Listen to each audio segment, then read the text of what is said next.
this gospel is a very, very, very beautiful gospel, but to truly understand it, we need to look into some of the cultural things surrounding it. Firstly, we have a woman coming to the well at around 12 o'clock. 6th hour means the 6th hour of the day, starting from 6 a.m. The Jews used to measure their days from 6 a.m., 6 p.m., and so you go to the 6th hour. So we're talking midday. She's coming to the well to draw water. That's significant. We'll read in the longer version of the gospel that she was married 5 times and is currently living with someone who's not her husband. Jesus will tell her that in the more extended version. Jesus is, for as far as she's concerned, Jesus is a Jew. She is a Samaritan. That's the first problem. Second, she's a divorcee. That's the second problem. Third, she's a woman.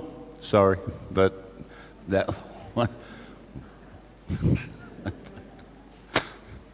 We now know better. But that was what it was. And that's why she makes that statement. You know? And me, a woman, a Samaritan, and a woman. So, and then we have this worshipping of God on Jerusalem or the mountain where they're at. What we have here is a woman who has encountered Jesus and is through her encounter is now slowly changing and converting. She's slowly coming to believe that he is the Christ. At first, she sees him as a rabbi, a Jewish rabbi from Jerusalem. Then she sees him as a prophet. And then last of all, she now starts talking about him as the Christ, the one who is to come. And that's what she will go back to the town with. So we go to this, why is she coming at 6 o'clock or 12 o'clock in the midday? Most of the wells in every village was where the women used to go in the morning to get the water, and they got the latest news. Around the well, there was these conversations that used to take place.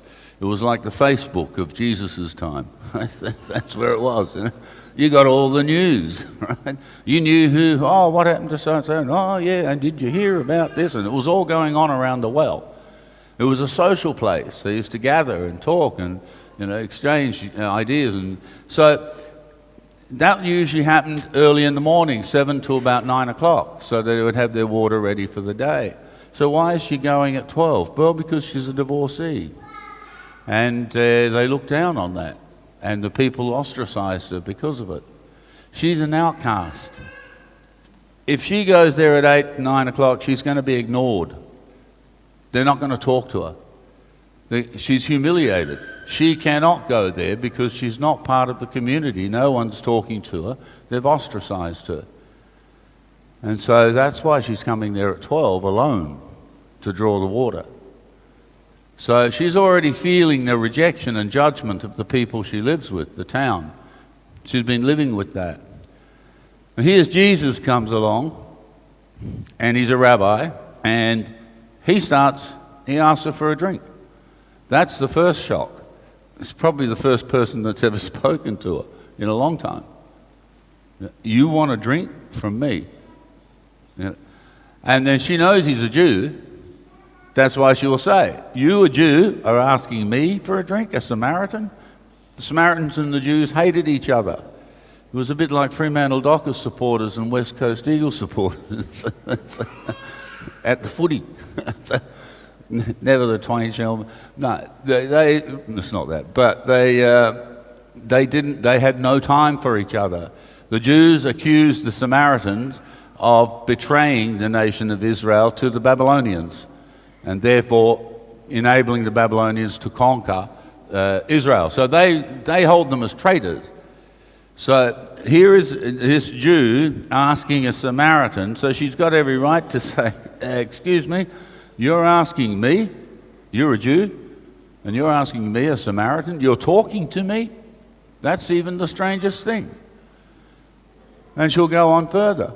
And in the extended version of the gospel, Jesus will start telling her her own history. You've been married 5 times and the man you're living with is not your husband. Right? So she's now going to start realizing, here she starts to realize this guy's a prophet. How did he know that? How did he come to know my life? Never met him before.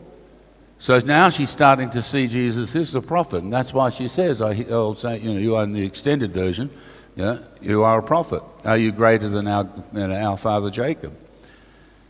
What's occurring to her is, here is a holy man, as a prophet, and he's talking to her as a woman, a divorced woman, and as a Samaritan.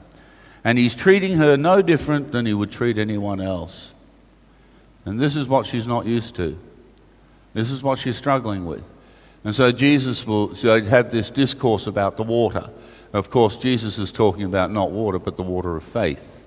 And that's what's welling up in her already, because she's moved from believing Jesus as a holy man to now he might be a prophet. She's got one more step to go, and that is that he is the Christ, the Messiah she's been waiting for. So this water of faith is welling up in her, and Jesus is giving it to her. But this beautiful statement, give me some of this water so I don't have to come back to this place. Give me some of this water so I don't have to be humiliated, that I don't have to be ostracized, that I don't have to come here and be reminded of how rejected I am. Give me some of that water that she won't feel the judgment of others. And so it's the water of faith that Jesus is giving her. Starting to believe in herself because he's believing in her. He's treating her like a human being. She's starting to see her own human dignity and her own integrity. And she's starting to see herself as a human being rather than an outcast. Jesus is talking to her as if she were equal to him. So she's getting this inner confidence that's now building up. And she's starting to realize that she doesn't have to live by their judgments. She is a person in her own right. Made mistakes, yes, but this is the forgiving love of God. We all make mistakes. I mean, I'm close to perfect, no joking. Trust me, a long way off. Ask Father Leonard. But, so this is what's happening. She's changing. His conversion is taking place within her. So much so that in the end she starts to recognize him as the Messiah. And then, full of courage, she runs back to the town that has rejected her. She's not afraid anymore. She now knows that she has met the Messiah and he has treated her as a human being, treated her with dignity. She's discovered her own humanity again, her own dignity. She's now going back, not afraid. She's going into the town that rejected her, and she's now telling them, this man, come and see it. And even so, the town recognized that firstly she was responsible for bringing them to believe in Jesus. They say that. We no longer believe because of what you said, but because we've heard him ourselves. But they acknowledged that they listened and heard her.